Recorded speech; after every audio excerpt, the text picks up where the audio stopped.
মানে আনন্দ খুশির বর্ণিল এক গল্প, আর এই আনন্দ বাড়ে প্রিয় মানুষের সংস্পর্শে। ঈদ 2022 প্রেজেন্টেড বাই পুষ্টি চা অনুষ্ঠানে ঈদের খুশি ভাগাভাগি করতে এসেছি আমি টুম্পা হাসান। তবে আজ আমার সাথে আছেন বিশেষ দুইজন অতিথি। আমাদের সাথে আছেন চিত্রনায়িকা নিপুণ আক্তার ও চিত্রনায়ক রিয়াজ আহমেদ। আপনাদের দুজনকে স্বাগত জানাচ্ছি। ঈদ মোবারক দুইজনকেই। ঈদ কেমন কাটলো জানতে চাইব শুরুতে নিপুণ আপুর কাছে একটু। ঈদ মোবারক আপনাকে, এবং রিয়াজ ভাই আপনাকে ঈদ মোবারক। ঈদ মোবারক। ঈদ ভালোই কেটেছে, খুব ভালো কাটছে, এবং ঈদের দিনে প্রথম যে কাজটা হলো সেমাই খাওয়া, এটাও খেয়েছি। এবং এখন আমাদের বাংলা ছবি রিলিজ হয়েছে, এই প্রথম প্যান্ডামিকের পরে ছবি দেখব। আর ভাইয়ার কেমন ঈদ কাটলো? ঈদ মোবারক নিপুণ, ঈদ মোবারক। দর্শকদের জানাচ্ছি ঈদ মোবারক।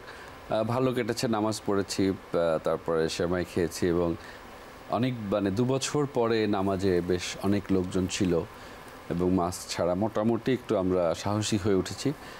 আর প্রচুর শিল্পীদের ফোন রিসিভ করছি, শিল্পীরা আনন্দ করছে, ঈদ করছে, সো ভালো লাগছে। তার মানে শিল্পীদের সাথে এই 2 বছর পর এই যে একটা করোনার গ্যাপ গেল, তারপরে কিন্তু এই আপনারা এই ঈদটা উদযাপন করছেন। একটু যদি জানতে চাই নিপুণ আপু আপনার কাছে, এই যে চলচ্চিত্র শিল্পীদের, এই শিল্পী সমিতি শিল্পীদের সাথে যে ঈদটা কেমন কেটেছে?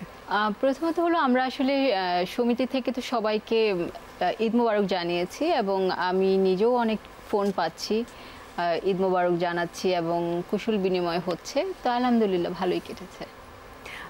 ঈদের আগে ব্যস্ততা কেমন ছিল রিয়াজ ভাই? ঈদের আগে তো রোজার মাস, সিয়াম সাধনার মাস ছিল, ব্যস্ততা তো ছিল একটু। 3টি মুভি মনে হয় সাম্প্রতিক আপনি কাজ করেছেন, যে এটা রিলিজের অপেক্ষায় আছে এমন কি? হ্যাঁ, 3টা ছবি অপেক্ষা করছে রিলিজের। একটি হচ্ছে অপারেশন সুন্দরবন, একটি হচ্ছে বঙ্গবন্ধু বায়োপিক, আরেকটি হচ্ছে রেডিও 7ই মার্চের পরে। সো দেখা যাক। আর নিপুণ আপুর ব্যস্ততা কি নিয়ে? আমারও কয়েকটা ছবি রেডি হয়ে আছে। একটা হলো বীরত্ব, একটা হলো শেখ রাসেলের জন্য অপেক্ষা, আর একটা হলো মনোলোক। আর ব্যস্ততা ছিল ঈদের আগে, আসলে অনেক প্রেশার ছিল, সমিতির অনেক কাজ ছিল, মানে কিছু ঈদ উপহার দেওয়া ছিল। তারপর অনেক এই 2 বছর পর আমি আসলে সবসময় আমার গ্রামের বাড়িতে যাই, সেখানেও এই 2 বছর পরে গেলাম, সেখানেও কিছু ঈদ উপহার দেওয়ার কিছু ব্যাপার ছিল। তো আসলে এবার ঈদ অনেক ব্যস্ততার মধ্যে কেটেছে। ঈদের সিনেমা কি দেখতে যাওয়া হয়, হলে যাওয়া হয়? ঈদের আমি সব সময়, মানে আমার নিজেরও যখন ছবি রিলিজ হতো আমি হলে গিয়ে ছবি দেখতাম, এবং এবারও যখন ছবি রিলিজ হয়েছে যেটা গলুই শান, ছবিগুলো আমি দেখতে যাব। রিয়াজ ভাইয়ের? হ্যাঁ, ডেফিনেটলি আমাদের এবার ঈদের 4টা ছবি রিলিজ হচ্ছে। আমি আশা করি 4টা ছবি দেখতে আমরা যাব। আমরা শিল্পী সমিতি থেকে যেটা করছি যে ছবি জারি হোক, আমরা সবাই মিলে ছবিগুলোর প্রচারণা করছি। নিঃসন্দেহে ভালো একটি উদ্যোগ। একটু যদি আমরা একটু অতীতে ফিরে যেতে চাই, যদি একটু ছোটবেলার ঈদগুলো সম্পর্কে জানতে চাই। সবার জীবনে তো ছোটবেলার ঈদগুলো অনেক স্পেশাল হয়ে থাকে। রিয়াজ ভাই আপনার কাছ থেকে একটু শুরু করব। ফরিদপুরে বেড়ে ওঠা আপনার, আমরা যতটুকু জানি, এবং 8 ভাই বোনের মধ্যে আপনি সবচেয়ে ছোট ছিলেন। কতটা শাসন বা কতটা আদরে ঈদ ছিল সেগুলো? ছোটবেলার কথা আসলে অনেক মজার, ওই ঈদগুলো অনেক স্মৃতিটা অনেক জলজল করে। সো আমার যে স্মৃতিটা আমার কাছে আছে, আমরা তখন ফরিদপুরে কলোনিতে থাকতাম, এবং আমার মনে আছে আমার মা আমাদের ঈদের জামা উনি নিজে সেলাই করতেন। সো ঈদের আগের রাতের বেলা উনি ঘুরে ঘুরে জামা সেলাই করছেন, এবং আমরা অধীর আগ্রহে বসে আছি যে কখন জামা সেলাই শেষ হবে, এটা ট্রায়াল করব। হ্যাঁ, সো এটা একটা অন্যরকম মজা ছিল। 8 ভাই বোনের মধ্যে মানে এক ধরনের আমরা যুদ্ধ করেই বড় হয়েছি। সো সেই সময় অন্যরকম একটা ছিল, অন্যরকম একটা অনুভূতি ছিল সেই ছোটবেলার ঈদ। এবং নিপুণ আপু আপনার কাছে যদি একটু জানতে চাই, আপনার ছোটবেলার ঈদ, আপনি যতটুকু জানি আপনার বাবার চাকরি সুবাদে বিভিন্ন জায়গায় আপনি ঘুরেছেন দেশের। আপনার সবচেয়ে মানে স্মরণীয় কোন জায়গাগুলো ছিল? আপনার বেড়ে ওঠা কোথায় গেছে? আমার স্মরণীয় খুব প্রথমে হলো কক্সবাজার। যখন আব্বু থাকে 88, তখন আমি ক্লাস 3-তে গিয়ে ওখানে পড়াশোনা স্টার্ট করি।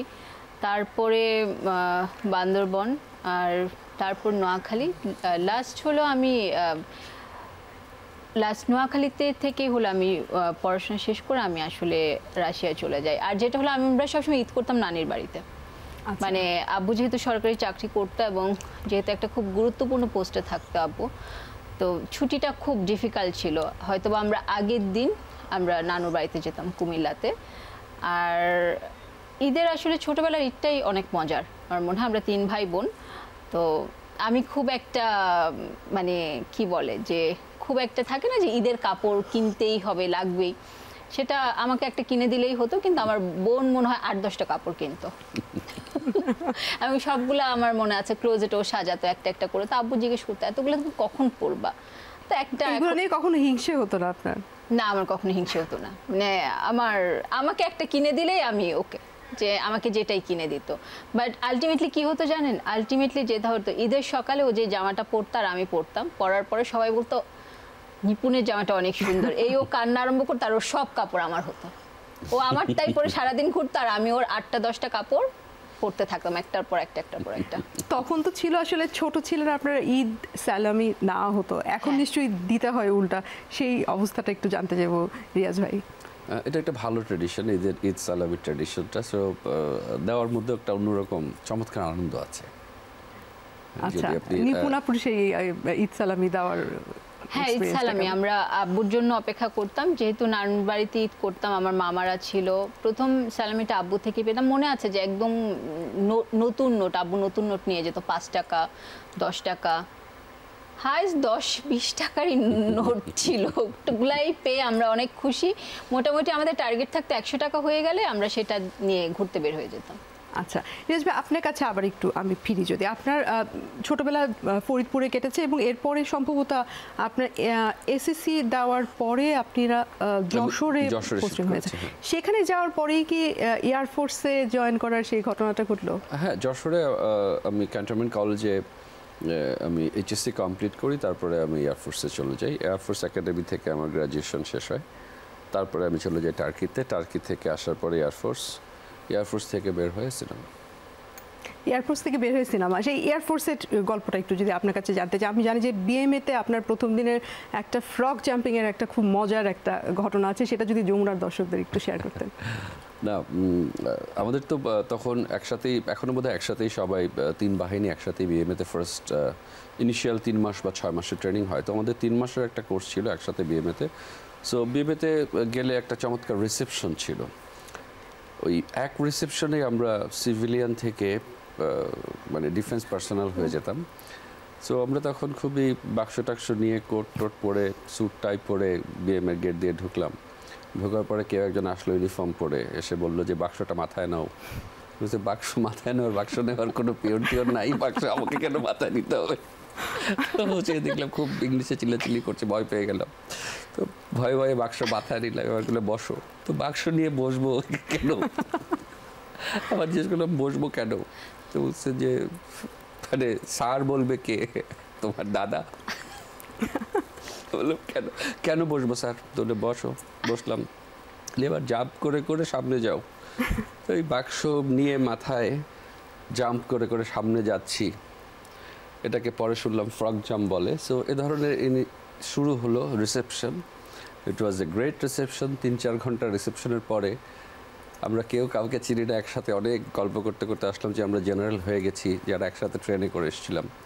এখন দেখি সবাই বাক্স মাথায় নিয়ে চিল্লাচ্ছে, কি চিল্লাচ্ছে, জোরে জোরে শাউট করছে, সালাম স্যার। বাক্স নিয়ে ফ্রক জাম্প দিচ্ছে, রোল দিচ্ছে, ড্রেনের মধ্যে রোল করছে। কেউ মানে হঠাৎ করে মনে হলো যে কোথায় চলে আসছে, এটা পৃথিবীর কোন জায়গা, মানে কিভাবে চলে আসলাম এখান থেকে, কোথায় আমি, কে আমি, সব ভুলে গেলাম সেকেন্ডের মধ্যে। মানে ওই রিসেপশনটা was a very great reception in my life. এবং এরপরে মনে হয়েছে যে ওই রিসেপশনের পরে পৃথিবীতে যে কোনো কাজ আমরা করতে পারবো।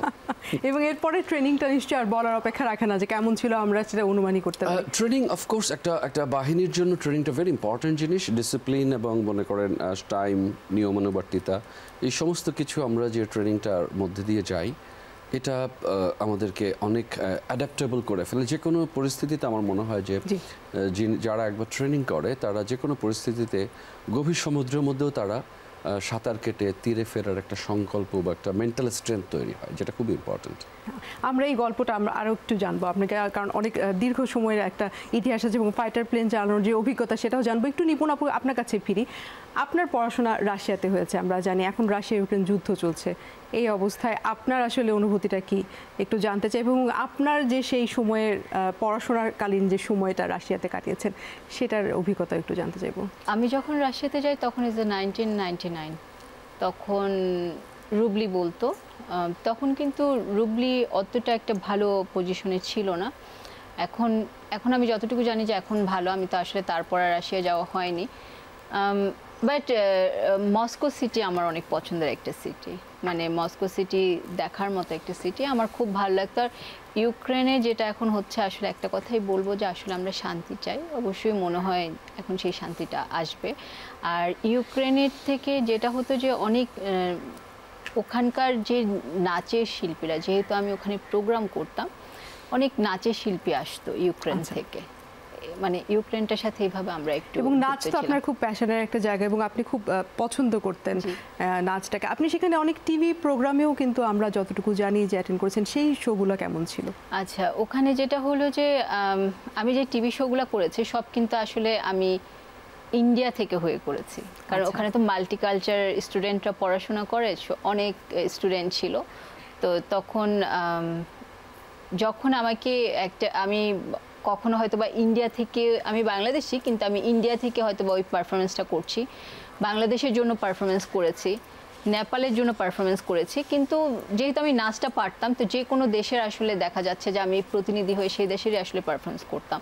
আরটিআর নামে একটা টিভি চ্যানেল ছিল এবং ওখানে একজন অনেক বড় একজন সিঙ্গার ছিল, আসলে আমি ওনার নামটা রিকল করতে পারছি না, ওনার সাথে আসলে আমি একটা মিউজিক ভিডিও করেছিলাম। আচ্ছা, সেখান থেকে তারপরে চলচ্চিত্রে আসার গল্পটা আমরা একটু জানতে চাইবো, কিন্তু রিয়াজ ভাই আপনার কাছে একটু ফিরতে চাই যে আকাশে ওড়ার যে অভিজ্ঞতা, ফাইটার প্লেন চালানোর যে অভিজ্ঞতা, প্রথম যখন আকাশে প্লেন উড়ালেন, সেই অভিজ্ঞতাটা একটু আমাদের শেয়ার করবেন।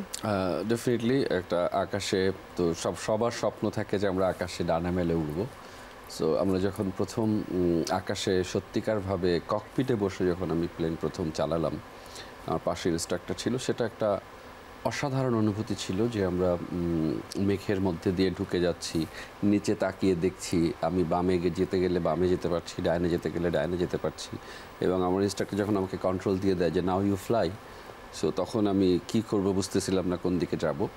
সো ইট ওয়াজ মানে একটা অসম এক্সপিরিয়েন্স, যেটা আসলে ফ্লায়ার ছাড়া এটা এক্সপ্লেন করা যায় না। আর আমি সাথে নিপুণের কোশ্চেনটাকে একটু সাপ্লিমেন্ট করি, সেটা হচ্ছে যে যুদ্ধ আমরা কেউ চাই না। নিপুণ ইজ অ্যাবসলিউটলি রাইট, আমরা সবাই শান্তি চাই, ঈদে আমরা সবাই আনন্দ করছি, কিন্তু তার মাঝেও আমাদের মন কাঁদছে যে যেখানে ইউক্রেনের অসংখ্য মানুষ ঘর ছাড়া হয়ে গেছে, আপনি সিরিয়ার অসংখ্য শিশু মনে করেন যে অনাহারে ভুগছে, প্যালেস্টাইনের মানুষ আল-আকসা মসজিদে নামাজ পড়তে পারছে না। যুদ্ধটা আসলে আমার মনে হয় না কারো কাম্য, কেউ যদি যুদ্ধ আমাদের উপর চাপিয়ে না দেয়, চাপিয়ে না দেওয়া পর্যন্ত আসলে কারোর কামনা। খুব ভালো বলেছেন রিয়াজ ভাই। আমরা এই আড্ডায় ফিরবো, একটা বিরতির সময় হয়েছে ছোট দর্শক। ঈদ 2020 প্রেজেন্টেড বাই পুষ্টি চা অনুষ্ঠান চলছে, আড্ডা সময় হলো একটা বিরতি নেওয়ার, সাথে থাকুন।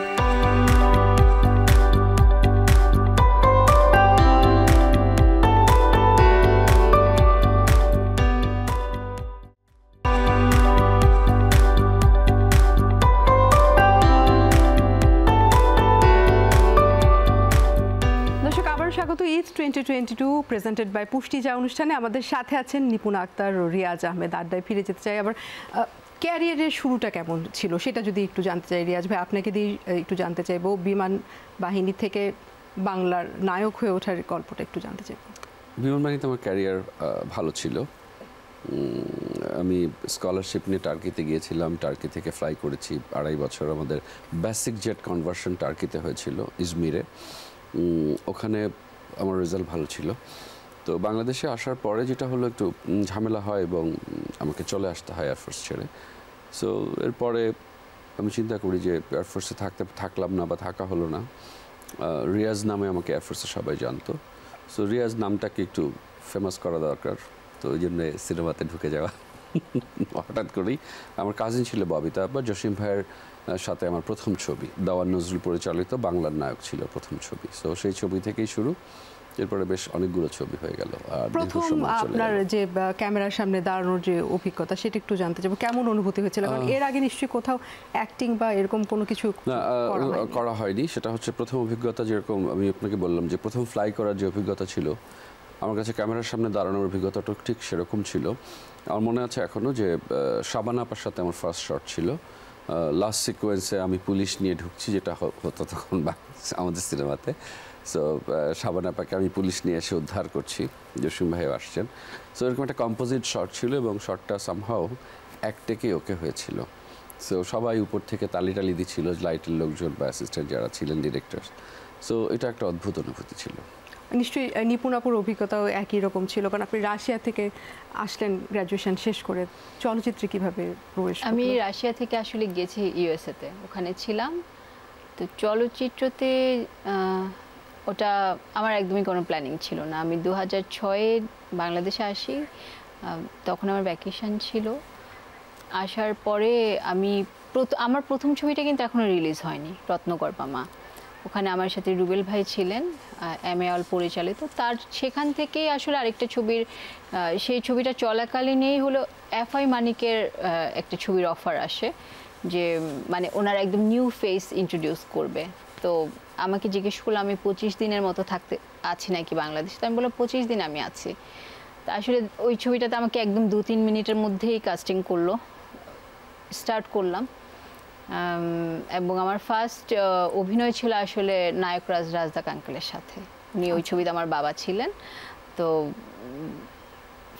রিয়াজ ভাই অনেক, মানে আমি বলবো যে অনেক স্মার্ট, উনি এক টেকে ওকে করে ফেলছে, কিন্তু আমার এক টেকে কোনোভাবেই আমার এটা হচ্ছে না। শুধু আমার একটা ডায়লগ, বাবা, কাপড়টা সরাবো, শুধু বাবা বলবো। একবার দুবার তিনবার, তখন কিন্তু 35 ছিল, 35-এ মানে রিলে কাজ হচ্ছিল, নেগেটিভ যেত। আচ্ছা। তো পরে রাজা আঙ্কেল আসলে 4টা শটের পরে বললো যে একটা কাজ করো, একটু ইজি হোক। আসলে ওকে এনেই একদম প্রথম দিন এইভাবে মানে আমার সাথে অ্যাক্টিং করতে দাঁড় করালে এটা তো আসলে একটু টাফ ব্যাপার। পরে উনি বললো যে তুমি আসলে চিন্তা করো, তোমার বাবা বাসায় বাজার নিয়ে আসছে, ঠিক যেভাবে বাবা বাজারটা হাতে দিবে, যেভাবে বাবা বলবে তুমি ওই বাবাটাই বলো, আর কিচ্ছু লাগবে না। তখন তখন এক টেকে হয়ে গেছে, তখন এক টেকেই হয়ে গেল, একদম এক টেকে। রিয়াজ ভাই, আপনার কাছে একটু জানতে চাইবো, আপনি একাধারে অভিনয় করেছেন বাণিজ্যিক ধারা চলচ্চিত্রে এবং বিকল্প ধারা চলচ্চিত্রে। বাংলার নায়ক সিনেমার মুন্নাকে নিয়ে একটু জানতে চাইবো আপনার কাছে। আমার কাছে বিকল্প ধারা বা বাণিজ্যিক ছবি আমি আলাদা কোনো ডেফিনেশন দেবো না। আমার কাছে সব ছবি। বাংলার নায়কের প্রথম ছবি মুন্না ক্যারেক্টারটা ছিল যে শাবানা আপা আমার বোন ছিল, অনেক কষ্ট করে এবং বোনের একমাত্র আদরের ছোট ভাই। সো ভাই বোনের সংসার, এবং মুন্নাকে খুব আদর করতো বড় বোন, বাবা মা ছিল না। সো মুন্না একটু ডানপিটে টাইপের ছিল। মুন্না প্রেম করতো গিয়ে জসিম ভাইয়ের বোনের সাথে। তো সোনিয়া ছিল আমার নায়িকা। সো ওটা তো খুব মজার একটাই ছিল। এবং একটা সিন আমার এই মুহূর্তে মনে পড়ছে, সেটা হচ্ছে যে সোনিয়াকে সাপে কামড়া এবং বিষ তুলতে হবে। সো সাপের বিষ সিনেমাতে আমরা অনেকটা মুখ দিয়ে তোলার ব্যাপার ছিল। তো আমি খুব নার্ভাস হয়ে যাচ্ছিলাম, এত কিছু করেছি, নাচ করেছি, ফাইট করেছি, কোনো নার্ভাস হয়নি, কিন্তু সাপের বিষ তুলতে গিয়ে খুবই নার্ভাস ফিল করছিলাম। তো জসিম ভাই তখন ওই টেকটা অনেকবার এনজি হচ্ছিল, বারবার আমি ঘেমে যাচ্ছিলাম। তো জসিম ভাই বললো যে কি করতেছো এটা? ভাই আমি দুলতে পারতেছি না সাপের বিষ। তো জসিম ভাই তখন একজন মেকআপ আর্টিস্টকে ধরে ঘাড়ের মধ্যে, জসিম ভাই খুব মজার মানুষ ছিল, ওকে ধরে বলছে এইভাবে করো।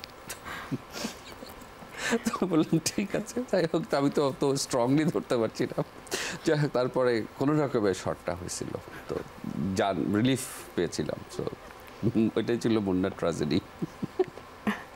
আচ্ছা, এখন যদি একটু জানতে চাই যে সিনেমা ইন্ডাস্ট্রিতে বা ব্যক্তিগত জীবনের প্রথম বন্ধু সম্পর্কে একটু যদি জানতে চাই আপনার জীবনের। প্রথম বন্ধু ইন্ডাস্ট্রিতে আমার বেশ কিছু বন্ধু বলেন, মানে বন্ধু বলতে যেটা হয় যে সব কিছু মানে শেয়ার করা, মানে কোথায় কি করব, সেখানে রিয়াজ ভাই একজন। কারণ রিয়াজ ভাইয়ের সাথে আমার একটা প্রথম ছবি হলো চাঁদের মতো বউ থেকে আসলে আমি ন্যাশনাল অ্যাওয়ার্ড পেয়েছি। তো ওখানে রিয়াজ ভাই ক্যারেক্টারটা খুব ডিফিকাল্ট একটা ক্যারেক্টার ছিল, মানে অনেক ইমোশনাল, অনেক ডাক্তার, অনেক ট্রিটমেন্টাল ক্যারেক্টার ছিল। তো ওখানে রিয়াজ ভাই আমাকে অনেক হেল্প করেছে বলতে গেলে। সেখান থেকে ধরেন একটা ভালো থাকে না যে কিছু হলে জিজ্ঞেস করতে পারি।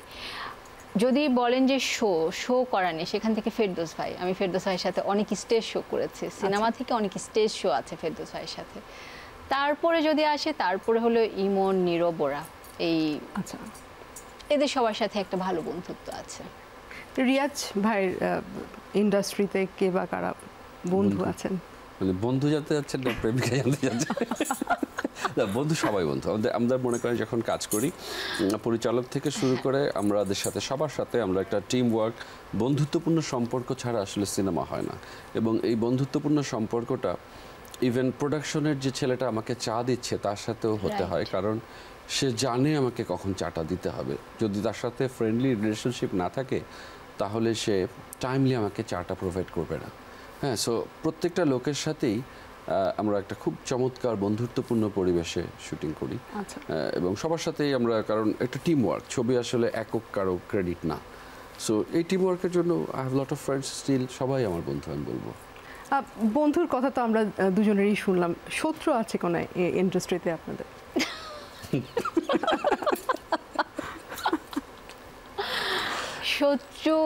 শত্রু তো ওরকম না। দেখেন, আপনি যখন অন স্ক্রিনে কাজ করবেন, আমার মনে হয় যে শত্রুটা ওখানে দেখানো উচিত, অন স্ক্রিনে, মানে কম্পিটিশন। স্ক্রিনের বাইরে কিন্তু আর শত্রুতার লেখে কোনো লাভ নেই। আমার মনে হয় যে স্ক্রিন কম্পিটিশনটা, মানে অ্যাজ এ আর্টিস্ট হিসেবে আমাদের স্ক্রিন কম্পিটিশন করতে হবে, আর অন্য কিছু না। আচ্ছা, আমরা সংবাদ মাধ্যমে অনেক খবর মাঝখানে দেখেছি, জায়েদ খানের সাথে আপনার সম্পর্কটা তাহলে কেমন? আমরা একটু যদি বন্ধুত্বপূর্ণ। আমার ভাইস প্রেসিডেন্ট অলরেডি বলে দিয়েছে বন্ধুত্বপূর্ণ। এবার একটু যদি যে নামটা বললেন আমি আসলে একটু একটা সাপ্লিমেন্ট করতে হয়, না হলে মানে Zayed Khan is a good boy. প্রথম আমার সাথে একটা ছবি করতে ফার্স্ট বোধহয় ক্যারিয়ারের শুরু ছিল, তখন আমি ওকে জানতাম জুলাই অথবা জুন কোনো একটা মাসের নাম দিয়ে, আর ওর বোধহয় মনুমিয়া বোধহয় অরিজিনাল নাম, জায়েদ খান। সো যাই হোক, ইজ এ গুড বয়, মানুষের জন্য কাজ করছে, ভালো করছে। বাট আমি বলবো যে শিল্পী, আমরা সবাই শিল্পী। হ্যাঁ, শিল্পীদের আমরা যেমন শ্রদ্ধাবোধ রেখে কথা বলি, আর আমরা এখন যা করছি বা বর্তমান শিল্পী সমিতি, যেহেতু প্রসঙ্গটা আসলো, শিল্পী সমিতি যা করছে আসলে শিল্পীদের কল্যাণে করে। শিল্পী সমিতি কখনো ব্যক্তিগত স্বার্থে কেউ কিছু করে না। সো এবং এই জায়গাটা ভেরি ইম্পর্ট্যান্ট। সো এটা যদি হতো তাহলে খুব ভালো হতো। আমি আশা করি যে ভবিষ্যতেও ও যা কিছু করবে যেন ব্যক্তি স্বার্থকে বাদ দিয়ে শিল্পীদের কল্যাণে কাজটা করে। That's all. আচ্ছা, যেহেতু শিল্পী সমিতির কথায় আসলে আপনার কাছে যদি একটু জানতে চাই, এই মুহূর্তে এফডিসিতে কিছু পরিবর্তন হলে ইন্ডাস্ট্রির জন্য নিশ্চয়ই তা ইতিবাচক হবে। এরকম তিনটি পরিবর্তন আপনার কাছে কি মনে হয়? আমার তো প্রথম পরিবর্তন আমি যেটা চাই, যেগুলি আমরা আসলে আমাদের ইস্তেহারে দিয়েছি, আমাদের প্রথম আমরা বলবো যে আমরা মাননীয় প্রধানমন্ত্রীকে এফডিসিতে আনতে চাই, কারণ আমাদের দেশ কিন্তু অনেক এগিয়ে গিয়েছে। আমাদের ইন্ডাস্ট্রি কেন পিছিয়ে থাকবে? 2 নাম্বার হলো আমাদের একটা ইনস্টিটিউট দরকার, মানে খুব ভালো শেখার জায়গা, শেখার কিন্তু কোনো শেষ নেই। তো সেরকম কিছু যদি, মানে আমি যখন বোম্বেতে গিয়েছি, ফিল্ম সিটিতে আমার শুটিং ছিল, তখন আমি দেখার ভিতরে কিন্তু অনেক বড় বড় ওনাদের ইনস্টিটিউট আছে, সেরকম আমরা কিছু করতে চাই। আর 3 নাম্বার যেটা হলো যে আমার মনে হয় যে আমি এখানে আসার পর আমি যেটা ফিল করছি যে শিল্পীদের, মানে আমরা তো কাজ করি দর্শকের আনন্দের জন্য, একটা সময় সবারই দেখা যাচ্ছে যে অনেক বছর কাজ করছে, কিন্তু সবারই একটা পেনশন আছে। মানে আমার আব্বু যেহেতু সরকারি জব করতো, আম্মু করতে দেখতাম, এখন আম্মু কিন্তু পেনশনটা পাচ্ছে। এরকম যদি কিছু শিল্পীদের জন্য করা যায়, এই বিষয়গুলো মনে হয় সংগঠক হিসেবে যদি আমি আপনার জানতে চাই যে ইতিবাচক বা নেতিবাচক দিক কোনগুলো মনে করেন? সংগঠন হিসেবে তো যেটা হলো যে এখন তো মাত্র জাস্ট আমরা স্টার্ট করেছি, এবং আমরা আলহামদুলিল্লাহ ঈদ পর্যন্ত যা করে এসেছে এখনো পর্যন্ত অ্যাপ্রিসিয়েটই করছে শিল্পীরা। তো আমার মনে হয় যে যা করবো, আমার টিমটা খুব ভালো। আমি তো বলছি যে টিম ওয়ার্ক, যেটা বললো যে রিয়াজ ভাই, যে আমাদের সিনেমা যেমন একটা টিম ওয়ার্ক, সংগঠন কিন্তু একটা টিম ওয়ার্ক। এখানে কিন্তু আপনার একা ডিসিশনে কিছু হবে না। একটা ডিসিশন আমি যখন নেই, আমি কিন্তু তখন জিজ্ঞেস করি যে এটা কেমন হবে, এটা কীরকম হবে। এই জন্যই আমার মনে হচ্ছে আমরা যে পয়লা বৈশাখে আমরা কিছু উপহার পাঠিয়েছি, সেখানে কার্ড, ব্যাগ এবং মানে পাঞ্জাবি, শাড়ি যেগুলো ছিল, খুব প্রশংসা হচ্ছিল। তার কারণ হলো যে আমরা টিম ওয়ার্ক করেছি। সো আমার মনে হচ্ছে যে আমার টিমটা খুব ভালো, আমরা টিম নিয়ে ভালো কিছু করতে পারবো। নিপুণ আপু এরকম ভাবছেন, তো রিয়াজ ভাই আপনার কাছে যদি একটু জানতে চাই যে সমালোচকদের যে নেতিবাচক যে মনোভাব সেইটাকে কিভাবে আপনি দেখেন? সমালোচক যারা নেতিবাচক মনোভাব নিয়ে সমালোচনা করে, আর আজকাল সমালোচনা করুক খুব সহজ, সবার হাতে ডিভাইস আছে, ডিভাইসে সমালোচনা করা ইন্ডিভিজুয়াল, এটা কিছু মানুষ করে, তাদের প্রতি আমার শ্রদ্ধা, সম্মান, ভালোবাসা। আমি তাদেরকে আরও সমালোচনা করতে বলবো, কারণ সমালোচনা যত বেশি হবে আমি তত আমার ভুলটা বুঝতে পারবো যদি আমি ভুল করে থাকি।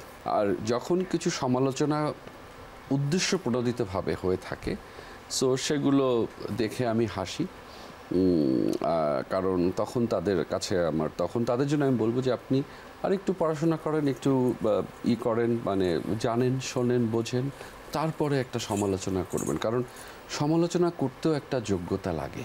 হ্যাঁ, সো সেই যোগ্যতা ছাড়া মানুষ যখন সমালোচনা করার জন্য বা ভাইরাল হওয়ার জন্য পাগল হয়ে যায়, সো তখন আমার কাছে মনে হয় যে তাদের সুস্থতা কামনা করি আমি সৃষ্টিকর্তার কাছে, তারা যেন সুস্থ জীবন লাভ করে, মানসিকভাবে সুস্থ থাকে, তাহলেই মনে হয়। এই কথার সূত্র ধরে যদি একটু জানতে চাই যে আপনি বলছিলেন ট্রলের কথা, যারা ভাইরাল হওয়ার জন্য ট্রল করেন বিভিন্ন, তাদের বিষয়ে কি বলবেন?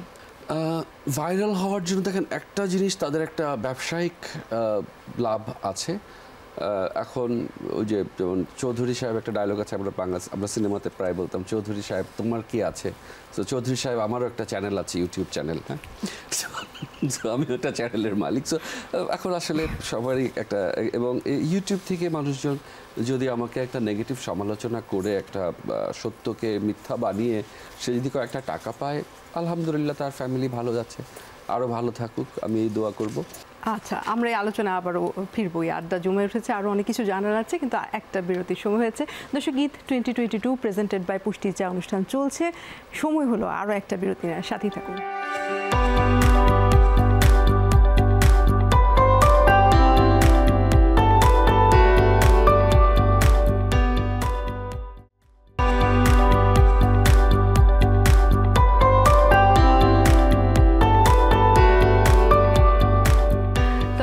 স্বাগত ঈদ 2022 প্রেজেন্টেড বাই পুষ্টি চা অনুষ্ঠানে। আমাদের সাথে আছেন নিপুণ আক্তার ও রিয়াজ আহমেদ।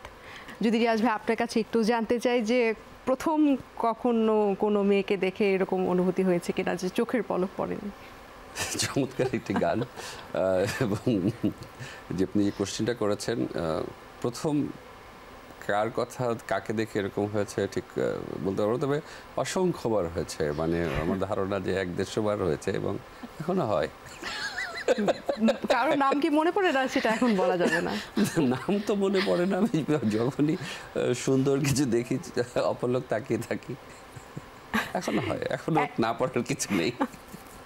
ঠিক একই কথা আপনার কাছে জানতে চাইবো নিপুণ আপু, যে আপনার কখনো কাউকে দেখে এরকম অনুভূতি হয়েছে কিনা, কোনো ছেলেকে দেখে? ভেরি ডিফিকাল্ট, আমার মনে নেই, মানে যেটা ভেরি ডিফিকাল্ট আমার মনে নেই। আর এখনকার যে মানে আফটার ইলেকশন মানে যেটা হয়েছে, এখন তো কারোর দিকে তাকানোই যায় না, মানে মনে হচ্ছে যে সারাক্ষণ ফোন, শুধু মনে হয় যেখানেই যাই, মানে এমন একটা ব্যাপার হয়েছে যে ডিভাইস, মানে আমি তাকাবো কি তার আগে দেখা যাচ্ছে যে আমি এখানে আছি, এটা ইউটিউবে চলে আসছে। তো না, এই কয়েক মাস আসলে তাকাতে পারিনি কোথাও। যেহেতু গানের মধ্যে রূপের কথা শুনছিলাম, রিয়াজ ভাই আপনার কাছে একটু জানতে চাইবো যে রূপে আপনার চোখে সেরা কে? কারণ আপনি অনেকের সাথেই কাজ করেছেন, জনপ্রিয় অনেক অভিনেত্রীর সাথে। শাবনূর, পূর্ণিমা নাকি নিপুণ আপু? নাকি নিপুণ আপু। এই মুহূর্তে যদি বলি আপনি। Very good. আসলে আমার কাছে রূপটা, আমার কাছে মনে হয় যে এরা প্রত্যেকে অসম্ভব রূপবতী এবং গুণবতী। একটা মানুষের রূপ খালি বাহ্যিক রূপটা না, তার অন্তরের সৌন্দর্যটা খুব ইম্পর্ট্যান্ট। এবং প্রত্যেকেরই অন্তরের সৌন্দর্য সাংঘাতিক ব্রাইট, এবং প্রত্যেকেই আমাদের প্রথিতযশা শিল্পী, অনেকের হার্ট থ্রব। সো এদের আসলেই তারা রূপবতী আমি বলবো। আর এই মুহূর্তে আমার কাছে যে মানে যদি আমি একটা কথা বলতে চাই, আসলে ভালোবাসা, বা আমি অনেকবার অনেকের প্রেমে পড়েছি, এখনও হয়তো পড়বো, সামনেও হয়তো পড়বো, তবে আমার মেয়ের সাথে আমার যে সম্পর্কটা, দ্যাটস আমার কাছে মনে হয় রিয়েল লাভ। আমি খুবই এনজয় করি আমার মেয়ের সাথে আমার রিলেশনশিপটা। আমি যখন বাইরে থেকে আসি, সে আমার 6 বছরের মেয়ে একটা টাওয়েল নিয়ে আসে যে বাবা তুমি আগে গোসলে যাও, সে টাওয়েলটা হাতে করে নিয়ে আসে। তারপরে তাকে আমার গল্প শুনে ঘুম পাড়াইতে হয়, সে একটা পা আমার গায়ের উপরে দিয়ে শুয়ে থাকে। মানে ইটস এ ওয়ান্ডারফুল রিলেশনশিপ, হ্যাঁ, বাবা মেয়ের যে সম্পর্কটা। সো যেহেতু রিয়াজ ভাইয়ের মেয়ের সাথে রিয়াজ ভাইয়ের যে মানে যে বাবা মেয়ের যে সম্পর্কটা সেরকম কিন্তু আমরাও জানি। আপনি প্রায় সময় আপনার অনেক ইন্টারভিউতে আপনার মেয়ে তানিশার কথা প্রায়ই গল্প করে থাকেন। তারপরেও একটু যদি জানতে চাই, অনেক কোয়ার্টার্সের সাথে আপনি কাজ করেছেন, তাদের মধ্যে আপনার চোখে সুদর্শনকে, শাকিব খান, ফেরদৌস আহমেদ নাকি রিয়াজ আহমেদ? এই প্রোগ্রামের producer, of course program producer, ওনার চোখে আমি সুন্দরী বলে এবং উনি সুদর্শন বলে আমি প্রোগ্রামে চলে এসেছি। এই প্রোগ্রামের প্রোডিউসার। আমরা খুব বেশি প্রোগ্রামে যাইনি। আমরা বেশি প্রোগ্রামে যাইনি। আচ্ছা, যদি এখন নায়িকাদের মধ্যে কাকে আগিয়ে রাখবেন সেটা যদি জানতে চাই রিয়াজ ভাই আপনার কাছে, মাহিয়া মাহি, নুসরাত ফারিয়া নাকি পরিমণি অভিনেত্রী হিসাবে? এটা প্রত্যেকেই অভিনেত্রী ভালো, তবে এদের কাছে আমি মনে করি যে ডেডিকেশন প্রত্যেকের আছে। এরা অনেক বর্তমান সময়ের নায়িকা। আমার কাছে মনে হয় যে তারা সবাই খুব ভালো করছে। তবে কিছু কিছু ক্ষেত্রে যেমন এক ধরনের, সাপোজ আমার কাছে যেটা ফিলিং, আমি আমার ব্যক্তিগত অভিনয়ের ক্ষেত্রে যেটা বলি, আমি যখন ক্যামেরার সামনে দাঁড়াই, সেটা যে কোনো ক্যামেরাই হোক না কেন, আমি মনে করি অপোজিটে আমার অডিয়েন্স আছে, হ্যাঁ, 18 কোটি মানুষ আমাকে দেখছে। সো আমি সব কিছু ভুলে যাই আসলে, হ্যাঁ, এবং 18 কোটি মানুষের জন্য ভালোবাসা নিয়ে আমি কাজ করি। সো এই জায়গাটা তাদেরও আছে। তবে আমার কাছে মনে হয় যে তাদের আরও অনেক কিছু দেবার আছে আমাদের সিনেমাকে, হ্যাঁ। সো আমরা তাদের কাছ থেকে আরও ভালো কিছু আশা করছি, হয়তো ভবিষ্যতে পাবো ইনশাল্লাহ। আচ্ছা নিপুণ আপু, আপনাকে যদি জিজ্ঞেস করি যে অভিনেত্রী হিসেবে নিপুণকে 10-এ কত দেবেন? 8 দিব। 8 কেন দেবেন? 10-এ 10 কেন নয়? কারণ আমার মনে হচ্ছে যে এই যে আমি একটু আগে বললাম যে শিখার তো শেষ নেই, তো আমার মনে হচ্ছে যে আমি যদি আর একটু কিছু শিখতে পারতাম। আচ্ছা রিয়াজ ভাই, আপনি দেশের বাইরের অভিনেত্রীদের সাথে কাজের আপনার সুযোগ হয়েছে, আয়েশা জুলকার, রিয়া সেন, সুস্মিতা সেনের মতো অ্যাক্ট্রেসদের সাথে আপনি অভিনয়ের সুযোগ পেয়েছেন। তাদের ব্যাপারে যদি একটু জানতে চাই যে তারা আসলে কতটা প্রফেশনালিজম শো করে সেটে, বা তাদের সাথে কাজের অভিজ্ঞতা কেমন ছিল? এটা আসলে ডিপেন্ড করে আপনার ইউনিটটার উপরে বা তাদের প্রোডাকশন ডিজাইনটা যিনি করছেন। সো বাইরের দেশে, আমি সেও নিপুণ আমার সাথে একমত হবে, বাইরের দেশে আমরা যখন কাজ করি বাইরের টিমের সাথে, that very professional. Call time 8টা, মানে আপনাকে 8টার সময় উইথ মেকআপ ক্যামেরার সামনে থাকতে হবে, হ্যাঁ।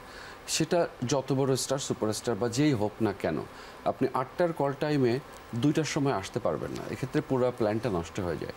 সো এই প্রফেশনালিজম আমি বাইরের প্রত্যেকটা শিল্পীদের মধ্যে দেখেছি। আমাদের দেশে অনেক শিল্পীর মধ্যে এই প্রফেশনালিজম আছে, মুষ্টিমেয় 2-1জনের ক্ষেত্রে হয়তো এবং আমরা যখন ওই সঠিক টাইমটা মেনটেন না করি, তখন হয় কি পুরো ইউনিটটা একটু ডিস্টার্ব হয়ে যায়। লাইক একটা ডিরেক্টর প্ল্যান করে রেখেছে যে আমি 8টা থেকে 10টা পর্যন্ত এই সিকোয়েন্সটা করবো, 10টা থেকে ওনাকে ছেড়ে দেবো, 11টা থেকে আমি এই কাজটা করবো। তখন দেখা যায় যে পুরো তার প্ল্যানিং হ্যাফাজার্ড হয়ে যায় এবং উনি একটা ভালো ছবি বানাতে পারেন না, হ্যাঁ। সো এই প্রফেশনালিজমটা আসলে এটা নায়িকা বা আর্টিস্টের উপরে ডিপেন্ড করে না, এটা ডিপেন্ড করে পরিচালক এবং যে প্রোগ্রামটা বা শ্যুটটা যে ডিজাইন করছে তার উপরে। আচ্ছা নিপুণ আপু, আপনার কাছে যদি একটু জানতে চাই, আপনি একাধারে চলচ্চিত্রে অভিনয় করেছেন, টিভি নাটকে অভিনয় করেছেন, বিজ্ঞাপনেও কাজ করেছেন, কিন্তু ক্যামেরার পেছনে কখনো কাজ করার ইচ্ছা কি আছে ফিউচারে?